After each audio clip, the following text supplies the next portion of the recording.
So today we're going to be introducing the first concept in our unit of rights and responsibilities in democracy.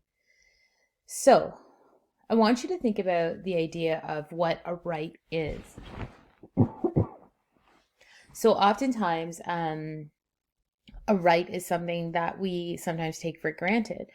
For example, we have the right to clean drinking water.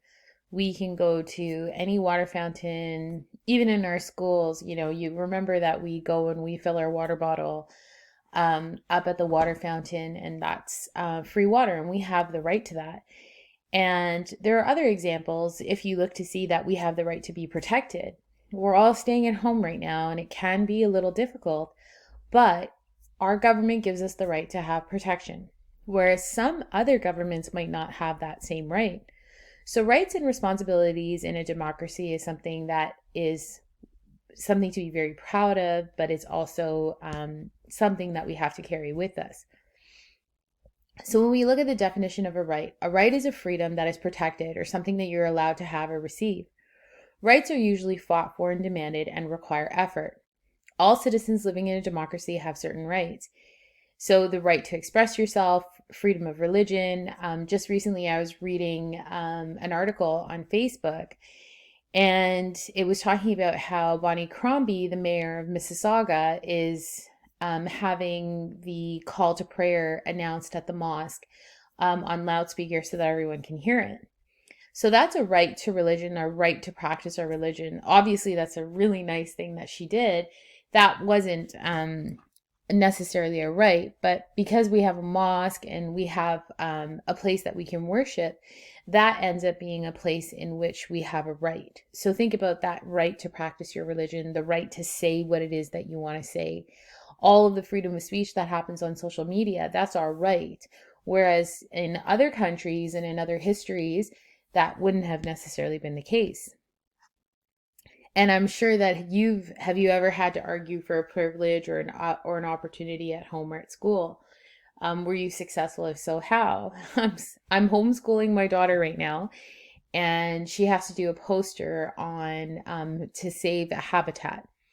So she keeps saying to me, I'm like, have you done this and have you done that? Because I'm the overpowering helicopter parent, and too bad for her that her mom's a teacher. And she says to me, she's like, Mom, just let me do it by myself. I can do it by myself. She's 9 years old. And I have to give her the right and to say to her, okay, I give you the right to do this on your own and let's see what happens. So she was successful this time around. So is there an incident like that where you fought for your right and you've been successful in doing so? So how do we look at our rights and freedom in Canada? How do we examine where they come from and how they're protected? So, sometimes you think about you can be in Canada and be like, hey, I have the right to say what I want to say. In the United States, they might say, hey, I have the right to bear arms. So all of these rights and freedoms that we have been documented into our Canadian Charter of Rights and Freedoms. And in the next lesson that I give you, we're going to be digging and looking at that a little bit deeper. And this picture over here is a picture of Pierre Elliott Trudeau and Queen Elizabeth signing Canada's Charter of Rights and Freedom. This happened in 1982, and a pretty monumental moment in Canada.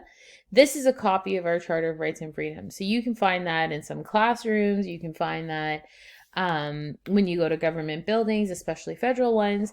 And this outlines all of the rights that we're privileged to. So we're going to go through some of the categories of the Charter. They actually have 7 categories, which is the fundamental freedoms, democratic rights, mobility rights, legal rights, equality rights, official languages of Canada, minority and language education rights.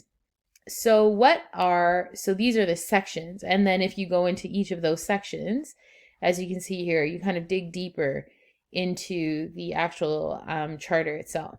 So what are some fundamental freedoms that are expressed in the Charter of Rights? Well, we all have the freedom to pray and worship in the way that we choose to. We have the freedom to shape our own opinions. We have the freedom to express that opinion, but within limits. And that limit has to do with inclusivity and respect and diversity and multiculturalism. So, for example, if you have a racist comment that you would want to express, that's where the limitation comes in, because that's not acceptable within Canadian society, according to our Multicultural Act. And the media is free to report on anything in Canada. You can hold rallies to express your disagreements, and you can choose your own friends or some fundamental freedoms that we have. So what are some democratic rights that we have? So some of the democratic rights that we have is that you can vote when you're 18 years old, and that there's an election that takes place every 5 years. And elected governments must meet at least once every year. So all the governments have to get together at least once a year in order to discuss things. And you have mobility rights. So that means that you can live and work in every province or country, every province or in any province, or territory in Canada. You can leave and come back to Canada when you want to. So that's your right to be able to move around and to also be able to go and come back. And even in our current pandemic situation, our government has actually continued to support and value this right by setting up financial relief programs for people who might have to pay extra money to take a plane back to Canada, who might need some assistance in order to travel back into the country to be safe. And a lot of measures were taken in order to protect our citizens and bring them back. And that goes back to our mobility rights. We also have legal rights. So when you are arrested, you have to be told you're allowed to tell your opinion to your lawyer. You have to go to court in order to determine whether or not you are guilty, and you are always innocent until proven guilty. And our equality rights is that you have to be treated fairly, regardless of your race, background, religion, mental health status, or physical ability. And official languages is in Canada, we have 2 official languages, which are English and French. And you can talk or write to the federal government in each of these languages. And we also have the right to speak our language, and we give respect to those who have diverse languages. And which moves us into our minority language rights. And you can learn in either English or French, and based on the one that you receive. So responsibilities. So what are some examples of responsibilities that you have? Well, if you have the right to express your opinion, you have the right to work independently, there's a lot of responsibility that goes into that. You have to use your time effectively, for example, would be your responsibility. If you think about it, most of you are between the ages of 15 and 16. So if you haven't already, you're probably getting ready to go out and get your licenses. And that gives you the right to drive when you have a driver's license. But with that right to drive, what is the responsibility that comes with that? Well, you're responsible for following the rules. You're responsible for abiding by traffic signals. You are responsible for putting on your seatbelt. You're responsible for ensuring that people that you are driving are safe and protected.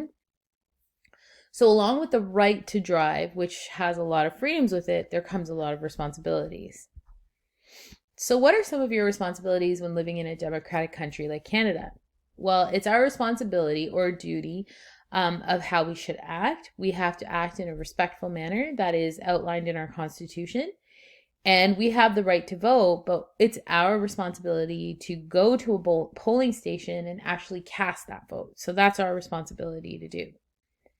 So here are some thoughts. If we were in class, we would definitely have a discussion, and we would talk about these, and we would answer these questions together. But in light of that, what I've done is I've actually, on your course homepage, you will see that I've put on here a question, and it says, which rights and responsibilities do you think are most important and why? So you please post your answer below. So you can post your answer in here in the comment section so we can have a bit of a discussion with one another. Maybe I'll put up a Jamboard board a little bit later on. Again, this is for your knowledge. If you wanted to move forward and look at the summative task, you're more than welcome to do so. Hope everybody's having a fantastic day. Take care. Bye.